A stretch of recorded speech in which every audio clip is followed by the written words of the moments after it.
Tobaski. For years existed persistent concerns by government on the huge investment on the fisheries sector, with an urge for Gambians to recommit themselves to the looming trade of fish and fisheries products. A recent and fundamental intervention by government again is the development of a 4-year strategic action plan by the Department of Fisheries and its respective stakeholders. As you all know, the importance of fisheries sector in the socio-economic development of the Gambia cannot be overemphasized.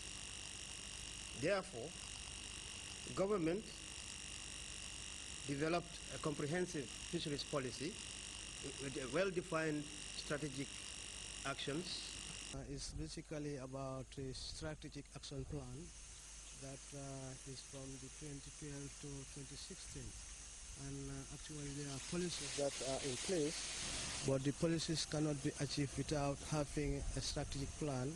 And the strategic plan is actually emphasizing on the sustainable use of our resources and thinking about the ecosystem approach that is now in place, that we don't only have to talk about fish, but we also have to talk about the environment that the fish lives. The 5-day in-house stakeholders forum aims to sensitize participants on the 2012-2016 Fisheries Strategic Action Plan, particularly on their roles and responsibilities. This strategic plan is based on the Fisheries Policy 2007, which has about 4 policy objectives. That is increasing the nutritional standard of the population, also getting Gambians involved in the fisheries sector. So this strategic plan, we are intending to sensitize these guys. It's just for them to understand what are the policies and what responsibilities should they take in terms of also doing the implementation. Because now government knows that he cannot do it alone. That's why he came with what we call a co-management approach, where everybody's hand on deck. With renewed commitments by participants, there are hopes to recover this sector monopolized by non-Gambians. Babukar Kamara, GRTS. A number of families in Nema Kunku and Brusubi have been displaced as a result of heavy rains that have been battering parts of the greater Banjul area. Luimene visited the 2 neighborhoods and he now reports. Nema Kunku, one of the disaster-prone areas in Kombo North, has been struck again by the fury of rain-induced flood. Over 30 families are displaced by the heavy downpour of the past 72 hours. The cause of this is wrong settlement, because initially here was a rice field, so there was not much rain for the past years, and then people started coming farmers to look for lands, and they were allocated this area, so they thought they have a settlement, and then they built. So this climate change now, the rain come back to normal, so obviously we expect them the rice to take back in some position. So this is what's happening. The Jem family is one of those affected by the flood. A mother of 6 children, all going to school, this lady explains that for the past 3 nights, her family couldn't find a bed to lay their heads, not even a decent place to cook. This is the situation of our bedrooms. She prays on affected neighbors for their interventions. Her story is similar to that of others reconciling with the effect of the huge downpours. Meanwhile, youths are busy creating waterways to minimize potential damage. But what is a more likely lasting solution to this seasonal catastrophe? They should be relocated to a new settlement to get a best place for them so that the disaster will be history. The NAM for Kombo North was there to assess the damage, and this was his reaction. The situation is very sad, but Allah subhanahu wa ta'ala said, if anything come on your way, whether good or bad, you thank him. It's a natural phenomenon. One cannot stop it. What I'm just trying to say is, I'm appealing to people, donors from the president downwards. These people, they need help. In Bruceby, the McIntyre family is also displaced by the flood. Valuables close to $15,000, he says, was lost to the incident. His family is seeking sanctuary with relatives. My family have scattered since yesterday. This thing happened on Friday night, Saturday and Sunday. So we were managing in the house, but the water overcome us. We were helped by neighbors to try and reduce the water, but we just cannot, because the more we take some water, the more we take water out, it rains and the water comes in again. So the neighbors have to be frustrated by the water and they stop. And I asked my family to scatter. So I am presently at Jabang. My wife is presently at Latrikunda with my youngest daughter, and my son is staying here with the water to safeguard our properties. This is the worst disaster of a month usually characterized by heavy rains accompanied by thunders and lightning. A call for vigilance. Louis Mendy, GRTS. Tri-Oyster Women's Association is among the 25 community-based organizations that were recognized for using local solutions to create a sustainable balance between people and their environments at the Equator Prize Award ceremony in Rio de Janeiro, Brazil.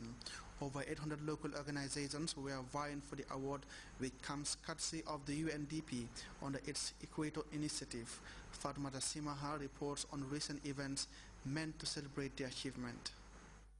The Equator Prize is a UNDP Equator initiative bringing together the UN system, governments, civil society, businesses and grassroots organizations to recognize and advance locally sustained development solutions for people.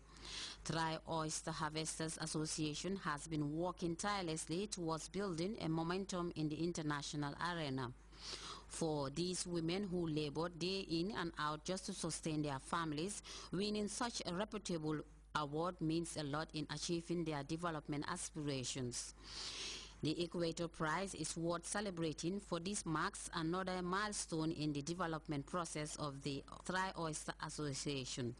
The celebration held in recognition of the award was done in a form of public awareness. For Maria da Costa, a board member of Tri-Association, the women deserve true commendation, cognizant of the pivotal role they continue to play in the socio-economic development of the country. She commended government and donor partners for supporting the association and urged members of the association to tighten their belts and work in unity in order to build up on their awards. The Equator Prize, according to Fatou Jangha, the coordinator of Tri-Oyster Association, is won by marginalized women, adding that the association was part of 15 communities from the grassroots level who worked tirelessly in maintaining the mangrove ecosystem of the Gambia without any form of remuneration. She salutes these women for their hard work and dedication. This Equator Award Prize that we got, and I wish, on behalf of all tribe members, to dedicate this to all the men and women in the Gambia and the whole world who strive their living from the river, from the ocean, from the forest, from the earth, and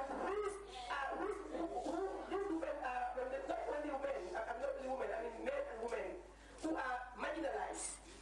I think we want to share this with all of them, whether or not they were there, they got this prize or not. We want to share this with all of them. Yeah. So with this, their vision is to build a generation of empowered and independent women who are well informed on issues of economic and financial management to contribute to the growth and development of women in the Gambia, underscored the Deputy UNDP Resident Representative.